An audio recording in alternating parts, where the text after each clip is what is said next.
These spring classics are almost over for another year. However, we've got one more race to look forward to before our attention turns fully over to the big stage races to come. That's right, Liège-Bastogne-Liège, the oldest of all the monuments, having started back in 1892. It's also one of the hardest, with almost 4,500 metres of elevation gain, over 259 kilometres for the men, 141 kilometres and 7 major climbs for the women. That's right. Now, you know the drill when it comes to our GCN previews. We'll have a bit of history, a look at the routes, and then we're going to name 95% of the riders taking part, just to try and ensure we actually mention the eventual winners. Yeah, unlike Milan-San Remo. Yes. Where we didn't. Right, first up though, where can you watch? Answer, on GCN Plus in all of Europe and the Asia Pacific, excluding China, New Zealand and Japan. We'll also have a pre- and post-race show for you with Danny Rowe, Brian Smith and Brad Wiggins as the guests. And me. Dan. Well, yeah. I'm not a guest, I guess. I'm hosting it, but there you go. Anyway, if you haven't already taken out a subscription to GCN Plus, what are you waiting for? We've also got the Giro d'Italia on the horizon too, just over 2 weeks from now. That is available in all GCN Plus territories except for Latin America and New Zealand. Yeah, right, back to the subject in hand. Liège-Bastogne-Liège, also known as La Doyenne, or the Old Lady, due to its lengthy history on the men's side, at least, this year marks the 107th edition of that race and the 5th edition for the women. Yep, the first edition of the women's race came only in 2017. Anna van der Breggen taking the triple crown of Amstel, Flesch and Liège on the first year that was possible for the women's side of the sport. Since then, it has been won by van der Breggen for a second time, Annemiek van Vleuten, of course, and then last year it was Lizzie Deignan of Trek Segafredo. Yeah, not exactly a shabby list of previous winners there then. We also aren't going to go into every winner of the men's race. Yeah, but it'd take quite some time. It would, wouldn't it? But most wins have gone to, you've guessed it, Eddy Merckx. 5 wins between 1969 and 1975. Although, there is a rider on the start line this year who could equal that amazing record. Alejandro Valverde, who currently sits on 4 wins at this race, the first of which came 15 years ago in 2006. Right, Moreno Argentin has also won this race 4 times, but the thing with Valverde, he's still got plenty of time to win a few more, even at the age of whatever he is. Yeah, watch out. Watch out, Merckx, that's right. And now last year, and not for the first time, the race took place in the autumn, and it's quite hard to forget what happened in the men's race. Alaphilippe crossed the line with his hands in the air, but there were 2 rather significant problems for him that day. There were. Firstly, he hadn't actually crossed the line first. No, that's quite critical, isn't it? It is, yeah. And then second, he'd swerved off his sprinting line, quite significantly, in fact, and so got demoted anyway from 2nd to 5th. Curse of the rainbow jersey? Well, not really, I guess, because 3 days after that, he won Brabantse-Pijl, didn't he? Yeah, although he then crashed out of Tour of Flanders. So the debate continues. Well, maybe it will rumble on. Anyway, the man who actually crossed the line first, without his arms in the air, was Primož Roglič. First attempt at the race, first win, and he'll be back to defend that title this time around. He will. In the women's, the result was far more clear-cut. Lizzie Deignan attacked over the top of La Redoute and wouldn't be seen again before she crossed the finish line. That's not quite true, I don't think, because Grace Brown did at least have her in her sights by the time she crossed the finish line. Mere technicality, Dan. Well, yeah, it was a heroic chase though, wasn't it? But the road ran out a little bit too soon for the Australian, but she took a credible 2nd place and will start out as one of the big favourites this time around. Well, hang on. Hold your horses, Dan. We will get on to the favourites a little bit later. First, let's take a closer look at the routes.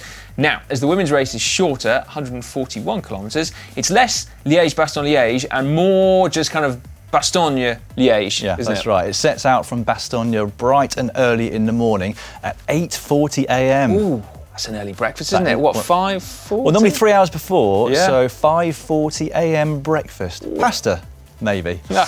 They then head predominantly northerly towards the climbs, the first of which is the Côte d'Oie, 3.6 k's at 5.1%.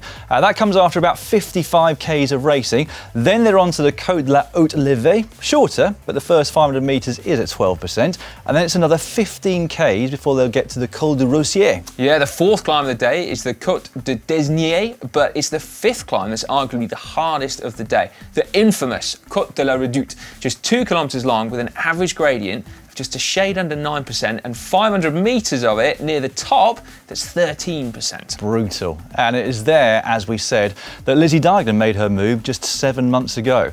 Now, that isn't the end of the tests on the day, though. They've still got the Côte des Forges, and then the final one, the Côte de la Roche-au-Faucon. Yeah, 1.3k at 11%, and with the peak coming just over 13 kilometres from the finish in Liège, it's the perfect opportunity for a climber to make their move if they haven't done so already.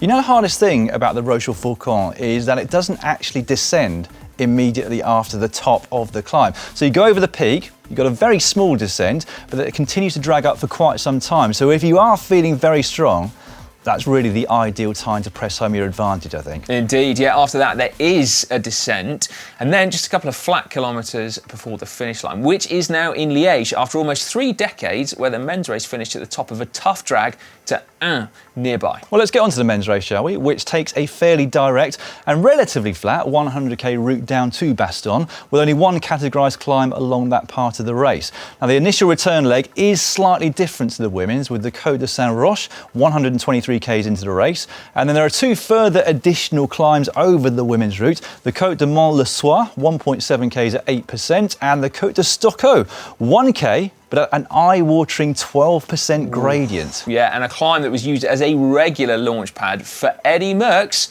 en route to, one of 5 victories. Yeah, he liked to go long with his attack, didn't he? He did, yeah. I mean, you might as well, I guess, if you can. Well, arguably, even in our careers, we could have gone long. Very long. Absolutely, It's just that we also would have got caught and then spat with still about 200k's to go. Well, actually, that's if you could get off the front of the bunch on something like the Stockaux, which is not a dead cert. Well, we're getting slightly off topic, aren't we? From the Côte de Stockaux, the final 80k run back to Liège is exactly the same as the women's race. So I think we can now start to talk about the favourites for that one. Brilliant. Right, we'll start with the women's. Defending champion Lizzie Deignan forms part of a very strong Trek Segafredo team. However, she has been a long way from her best so far this year, with 12th at Trofeo Alfredo Binda, her best results so far, and she didn't compete at Amstel for reasons unknown.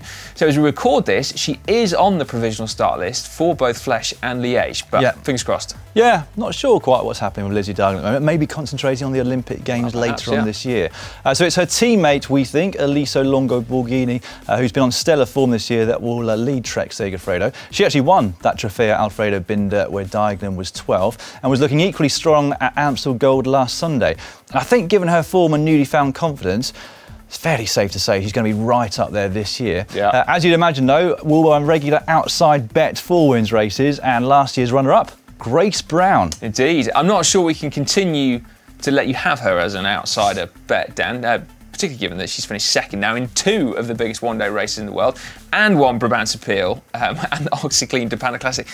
Yeah, she's not an outsider anymore, is she? Right. But you're right, she will definitely start as one of the favourites and probably the leader of Team Bike Exchange, along with fellow Australian Amanda Spratt. Yeah, 4th at Amstel last Sunday.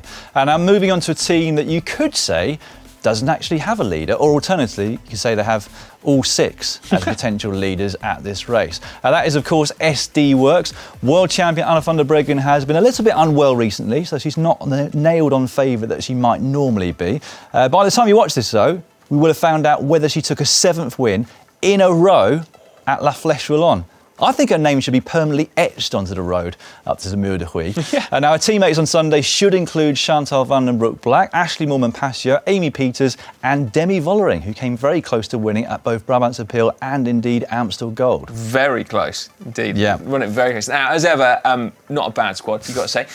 The other former winner on the start line is Annemiek van Vleuten, and this race really does suit her down to the ground, more so, I'd say, than the Tour of Flanders, which she won just a couple of weeks ago. Although there was a rare moment last Sunday where she was outclimbed. Very true, yeah. There's definitely hope for the rest after seeing her dropped effectively up the Kouwberg. Marianne Vos can never be counted out. We've seen that at Ghent-Wevelgem and Amstel Gold this year already, haven't we? Yeah, and about 400 wins before that. Yeah, over the last 3 decades or so. But what I would say is that she hasn't been looking quite as strong as some of the other riders on the climbs this year. Nubia Doma and Longo-Borghini both dropped her on the Kouwberg at Amstel last Sunday, and the climbs, of course, in Liège are much harder. Nevertheless, I'm sure I'm going to regret saying that she's not looking quite as strong on the climbs.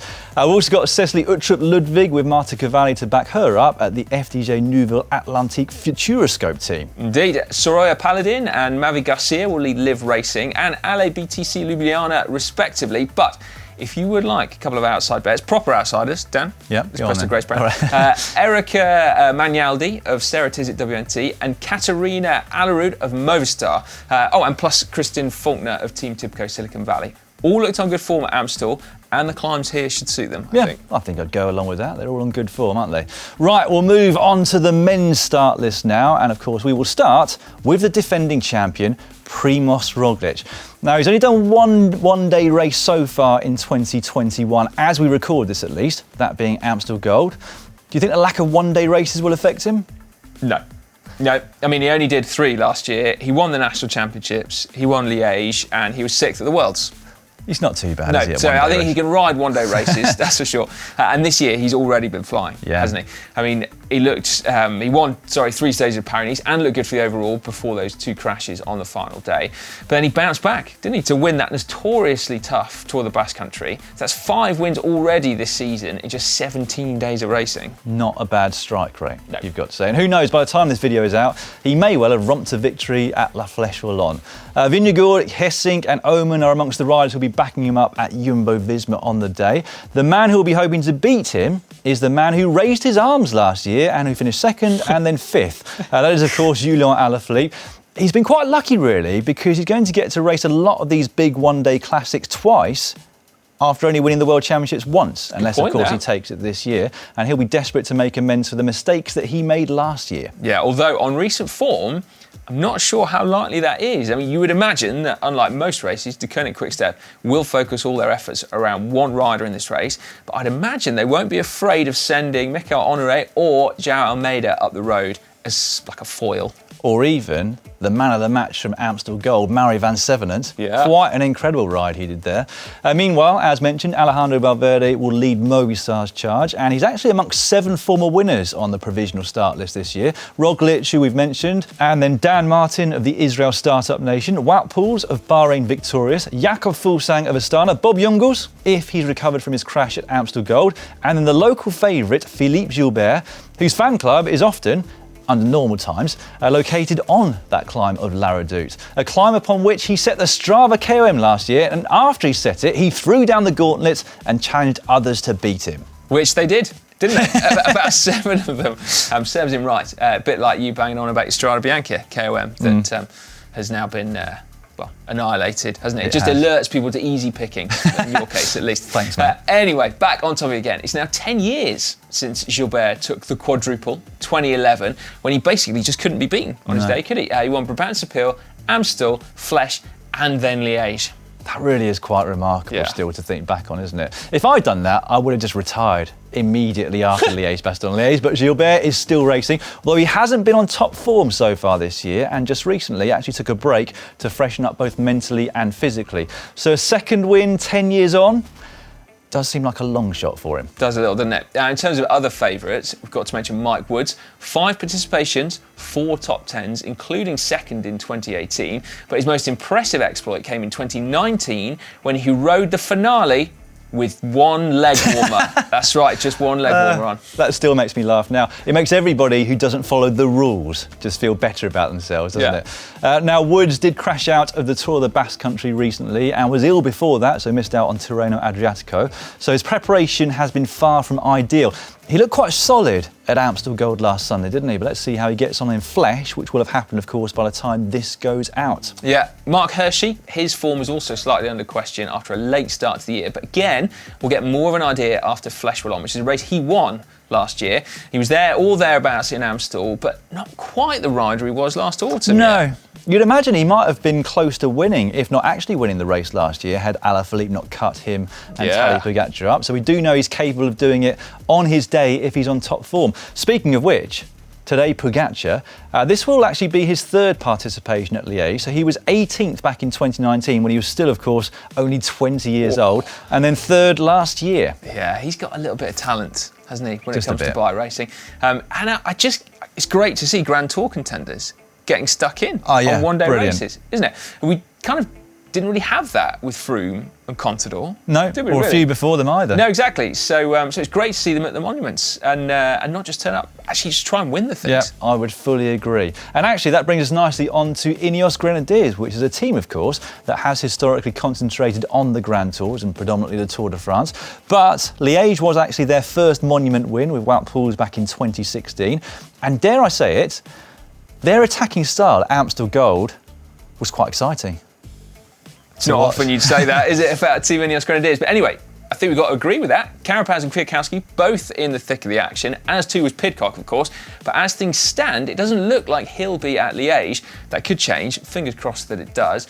Adam Yates does look like he'll ride, though, along with De Plus, Gegenhardt, Dunbar and Rowe, which is a pretty handy team. It's not a bad team, is it? More favourites now. We told you we were going to cover our back. So we've already mentioned Jakob Fuglsang. He'll lead Astana, although it hasn't quite shown that race-winning form in one-day races. Got a good history in them, of course, though, in the past. But his form just doesn't seem to be quite there for me at the moment. Whilst Team DSM will be led by Tish Benoot and Romain Bardet, who will be fresh, or not, as the case may be, after the 5-day Tour of the Alps, which he's competing in. Yeah, which you can watch live on GCN Plus as well. Tech restrictions do apply, but that's going to be a corker, isn't it? Finishes Friday. It does finish on Friday, yeah. Nice plug, thanks. Yeah, that's all right. You're commentating too, aren't you? I am, yes. There we go. Right, now also in the mix should be Max Schachmann, who looked great at Amstel Gold. Benoit Cosnefroy, who was great last year and is starting to find his legs this year, isn't he? David Gaudu of Groupama FDJ, Warren Barguil of Arkea Samsic, Dylan Toons, Matej Mohoric of Bahrain Victorious, and Sergio Higuita of EF Education Nippo. I think that just about covers our backside in terms of naming favourites. Well, and everyone else on the start list. Yeah, so it's now time to place our bets. Who are you going for? Main and outsider? Okay, starting with women, I'm going to go with Elisa Longo Borghini for the women, and my outsider, Grace Brown, I think, just taking a punt. You said that you couldn't have that Grace Brown as an outsider. I know, but you've had her as an outsider for ages, so I'm going to go with her as an outsider. But no, you're right, she's not. I'm just going to have two main choices. And then in the men's side of things, Valverde. I'd love to see Valverde get it. Yeah, perhaps a little bit more heart than head. And then my outsider, Van Sevenant. Oh, that's a good one. Right then, well, I will go for my main bet in the women's as Kasia Niewiadoma. Yeah? Could be her biggest win of her career if she does take it. Yeah. Outsider, I normally go for either Grace Brown or Marta Cavalli. I'm going to go for Kristen Faulkner of Team Tibco Silicon Valley. It's kind of a heart as well as head choice, that one, because I think she's on great form. She's got a great background story, which I read very recently. On the men's side... Are you going to tell us? Or are you just going to let me Google it? I'll let you Google it. Right, okay. We're running out of time. On the men's side, I'm going to go for Primož Roglič as my main bet. I think that's a fairly safe one. And then as an outsider, I haven't thought about this quite enough just yet. Esteban Chaves. Because I've just remembered we haven't mentioned him as one of the favourites for the race. There we go. You got away with that one, I reckon, Dan. Nice. Anyway, let's hear now from a few of the other presenters here at GCN for their choices for Sunday. For Liège, I'm gonna try again my full world champion bet with Julien Alaphilippe and Anna van der Breggen as winners. Let's see what happens. Hello from Germany, on my way to the office in Frankfurt at the moment. Here are my racing predictions for Sunday, Liège-Bastogne-Liège.